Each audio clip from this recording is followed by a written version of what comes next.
Hi, welcome to the Also Called podcast, where we're asking hard questions about our place in this hectic world. Join us as we dig into the truth about who God is, possibly discovering that we are also called. Welcome to the Also Called podcast. In today's episode, we're going to meet the women from our recently released book, The Other Disciples. Today, we're diving into the life-changing story of Joanna. She's our fourth disciple from the book. Join us as we discover who she was, her remarkable experiences, and the life that was so drastically changed after meeting Jesus. We'll explore the lessons from her life, ministry, and deep love for Jesus, and consider what they offer us today. So get ready to journey into the heart of a faithful follower. Let's get started. I'm Mia. Today, I'm learning to live with purpose. I'm still picking myself up off the floor from what I went through and learning what my purpose was. I had been derailed from it and changed a couple of years ago, and letting God lead me in this new direction. And I'm Andrea. I am learning different ways to contribute to the kingdom and how drastically different it feels when you're doing it out of your own will versus what God's calling you to do. Today, we have Anita Smith joining us, and we're really excited about it. So, Anita, can you introduce yourself? My name is Anita Smith. I'm from Oklahoma. I went to Stillwater, Oklahoma State University, got a degree in French, got married, had some children, moved around the world. I worked in education for many years, met Mia, became lifetime friends with her, moved around the world a little bit more. I discovered I had a niche in accounting and auditing as something that was interesting because it works in facts. I'm pretty straightforward when it comes to facts, and right now I spend most of my time reviewing facts and writing reports on it. That's me right now. Awesome. Thank you. Anita, for our listeners, whether they're new believers or just not familiar with Joanna, can you give us some background on her? Well, first I'll say there's not a lot of background on her. She's mentioned in two places. It's kind of interesting that she's only mentioned in two places because it seems like the fact that she's named in those two places in Luke, that there's something more to her. There's something very significant about her. She was a disciple in name and in service. So, what drew you to being a part of the whole project, The Other Disciples? Well, you, of course. You've never led me astray. Right? Your heart was in the right place when you asked. And I said, how could I resist answering and helping? And said, sure. I just looked at the project and said, this is something that needs to be done.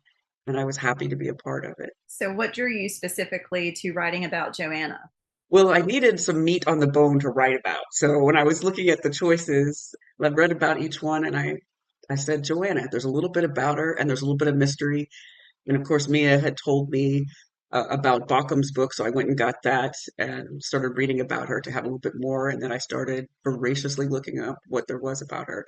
I like the fact that there was a little bit of her that we didn't know. Who was she? How was she? And then what brought her to where she was. I love that you had a little bit more to go on than Susanna. She literally had nothing, but you at least knew a husband, so we could. Yeah, I had a little bit of meat on the bone.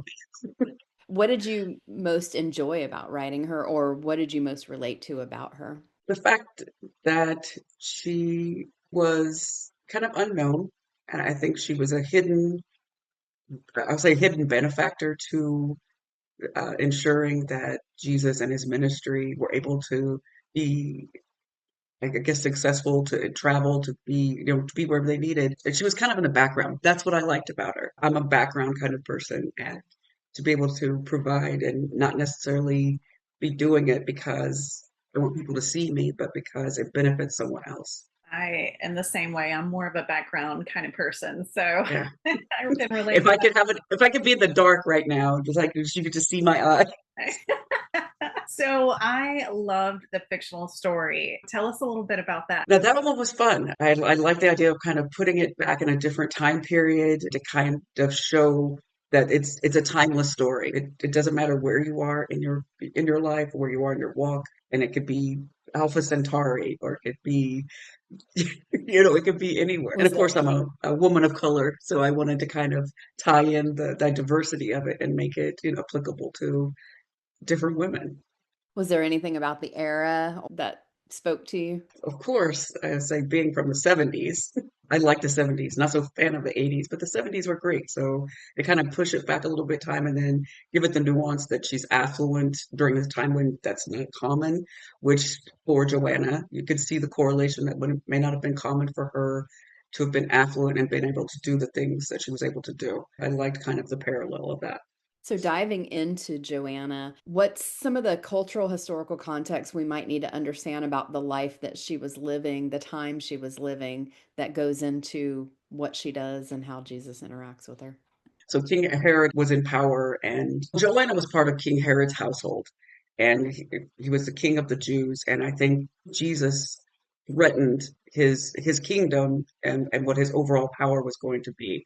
So to threaten Jesus' life and anybody who was part of that circle was kind of a risk for Joanna. As part of Herod's household, uh, Joanna's husband was potentially a household manager. So she had a unique position in the household to be able to be aware of different things going on. She would be aware of the tensions of King Herod, maybe feeling some type of way about Jesus and his community and the things that Jesus was doing and disrupting or fracturing Herod's power. Yeah, I imagine that put her in a very precarious position with seeing both sides and kind of being a possession of her husband, and then her being drawn into this ministry. I imagine that was very hard.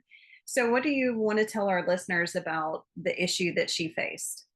Not much is known specifically about what Joanna's issue really was. It could be that she was suffering from an illness, or a member was suffering from an illness, or there was something just infecting her spirit that she needed healing from. In Luke, it mentions that her and other women were cured.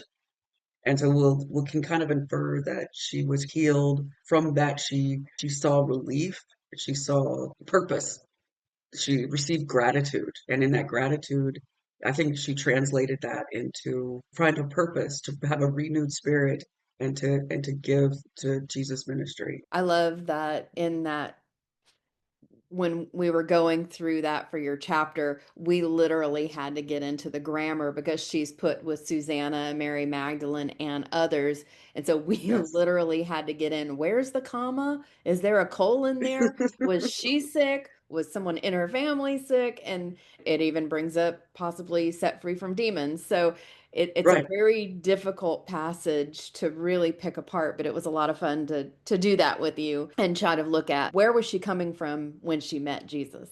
I just want to say that I think more often than we realize, our physical healing is attached to our mental and spiritual healing. I love also in your fictional story how that was kind of touched on. That somehow she had a Mina. I loved her name. I changed her name. I think we did a rewrite or two with her name, and I gave her a different name. And as soon as I changed her name, I kind of felt a little different about how I was going to correlate her to the parallel of what was happening or what had happened with Joanna.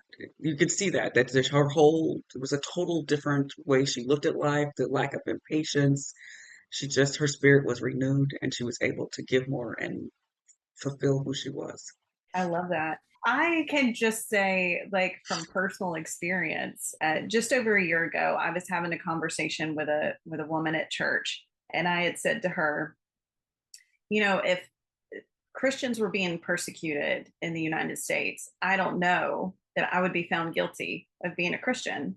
Here I am a year later, and just looking back over the growth, the spiritual growth and healing that has happened, but also physically, a lot of the physical ailments that I was struggling with so Yes. much are not there anymore, or they're a lot less. And so also, being a massage therapist, I am very much of the belief that it's all connected. And I listen to, different podcasts. Trauma Rewired is one of the ones that I listen to a lot. And that's where I plan to do some of my own study, is through neurology and somatics.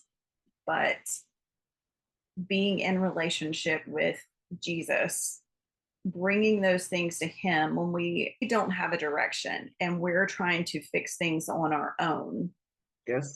it affects us so much physically. You're battling against something that you can't see, and it has a physical effect. And the Yes. more you take the time to pay attention to what your body is feeling instead of just shoving it down to keep doing the thing, keep going after the goal, or not wanting to offend these people, or I have these responsibilities, the more we keep pushing, we turn off the signals our body is telling us. And so when we take the time just to slow down and be in our body, commune with God, to ask him what he's trying to reveal to us, I mean, so many changes can happen.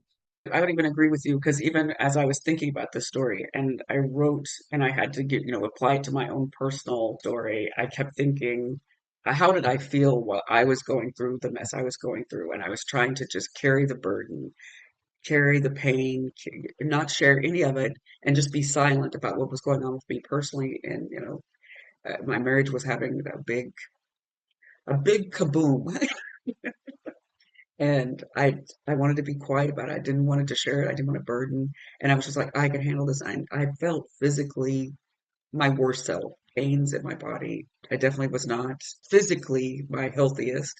So I totally relate with that. And once I shifted my perspective and took me out of the power role, I noticed a difference. I started feeling better. I started focusing on things that were intended for me to focus on as opposed to me just wallowing in my own misery, extending my faith and remembering that Jesus ultimately can make the biggest change if you let him. Well, I just think about, going back to that historical cultural context, the intrigue of the court and the political power and everybody wanting to keep their power. And, her husband, there's a question, they think he was Nabatean, which isn't Jewish. Right. So, was there pressure of him feeling like he has to prove himself in order to keep his position? And that's the world that Joanna lived in. And so it's really easy. It's not a stretch to imagine it made her sick, Yeah. and then the question of was she even practicing her faith at that point? We don't know. And so we just know from that one sentence that you had to work with, she was sick in body and in spirit. Yeah. So I love that. You did a great job pulling that up. So, Anita, what do you want our listeners to know about what Jesus did for her? Well, the first thing is that he healed her of whatever was ailing her. So whatever that was, we can only conjecture, but she was healed and it caused her to feel immense gratitude. And in that gratitude, I think she was able to renew her purpose, to take what gift she had, whether it be money or, she had connections or she had, sewing, whatever her skill was, whatever her blessing that she had, but she was able to take that and use that to the good and service of the disciples and Jesus and able to help them support the ministry. So he renewed her spirit. He gave her a new reason to be, a new reason. And maybe it wasn't even a new reason, but it was a reason that she could finally see and that what she was supposed to be. Because like I think Psalms 139 is like, you knew me in my womb, you knew me in the womb. And so you already knew what I was designed for. So he healed her and was able to maybe peel back the layer so that she could see what she was supposed to serve for. So that brings to mind the scripture where the Spirit of the Lord is, there is freedom. So he set her free from physical, spiritual, and emotional sickness, whatever that was. And so Right. I love the thought that that's still open to us today because where he is, there is freedom if we choose to go to him and submit to him and to give those. I like that you said that Jesus allowed her to see something maybe that was already there, a calling already on her life, what she had been created for.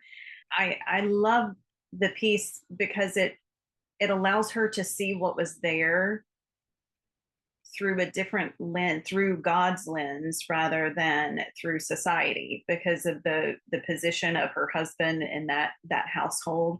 put her politically in a very tense place. So I imagine, there was a lot in her daily life where she had to fit in. So I love the way you phrase that. God allowed her to see what was already there. So she was like taking off those societal glasses and putting on the lens of God's truth. So Joanna is a disciple. What was she called to do? I think that's the one thing that I started thinking about, and I do see that I did mention it, that I think service is not seen as a limiter. It's not a restraint. It's an opportunity to kind of expand a fulfillment that you have inside of you. It's like it's a fulfillment that you'll see something and you'll be able to say, I can provide for that. And I think that reward in that, and that reward in service, and that reward of knowing you're doing it in the name of God, in the name of Jesus, that it's there for you. And I think it's so much greater than I have a comfortable couch or I have a fancy car, that it's something that it's intangible. I don't think you can replace that with a thing or stuff. And the fact that she was able to, that while she was living in that household and there was maybe limitations to be who you're supposed to be because of who you're married to and who you're in service to. Her true service was the freedom of being able to provide for disciples, provide, food, clothing, be able to travel with them and to witness Jesus' ministry. What did you learn about God? What did I learn? Other than forgiveness is amazing and it's powerful, and healing and restoring yourself and finding who you're meant to be and how you're meant to be, I think is ultimately, it kind of just like it shakes off the dust of life. Like it really does. You get to see the world a little bit differently, and you can impact the world differently because you view it differently. You can look at the parts that are dirty and you can say, I don't have to be part of this. Where can I help? And I think you don't have to focus on the negative anymore. You can say, though, that's going on over there, but I can find something over here that's within my talents, my skills, if I have extra money that I can provide for someone, that I can impact someone positively, and I don't have to contribute to the negative space that's happening on a daily basis. Okay. And that I'm loved regardless of how many times I fail. What did you want to cover in your chapter that you didn't get to? I would have been curious, and I know there's not much about her, was to know how she was existing inside of the world that she was part of, how those two things were in such in probably juxtaposition, her freedom and living, going and doing the things with Jesus in the ministry, sharing with them or providing for them. Maybe a little bit maybe of the espionage portion of it, like how was she doing it? How was that being participated in? How did she, move from one to the other and no one noticed, or was she noticed? And did that create conversions, in those moments? Because there's so much not there, I think that's the curiosity of it would have been nice to see the story there. It kind of gave me a little bit more of a background to kind of say, okay, how could this have possibly happened? But yeah, to kind of expound on that, like she how did she live when she had this freedom over here? How was life for her like over here? Was she peaceful with it? And I'm assuming she would have been, but there always would have been that risk of, would she have been discovered? And if she had been discovered, what would that have meant for her? I love that because we don't know. I think as Western Americans or Western Christians, we always want to put that British lens or French court or Spanish court lens on everything. And it probably, like you said, was very different than that. So I would have loved to have had the room in that chapter to like really go deep of what was the culture like in the upper echelons that she lived in and what it would have been like for her and her husband. Thank you so much for joining us today. Also Called provides a space for honest conversations about the truth of who God is, who we are, and the relationships He wants us to have with Him, each other, the church, and ourselves. This episode was just the start of the conversation. Be sure to check the show notes for extra resources to go further. You can also find our social media sites to join the discussion. Don't miss our next chat by subscribing to our YouTube channel or wherever you listen to podcasts. Also Called is part of Bible and Pop Culture, a crowd-funded nonprofit that allows us to provide our content to start great conversations for free. You can help us keep doing this by checking out BibleandPopCulture.com or AlsoCalled.org's Donate Subscribe buttons with a one-time gift, supporting us monthly, or sharing us with someone who might like the conversation. Thank you for being a part, and see you next conversation.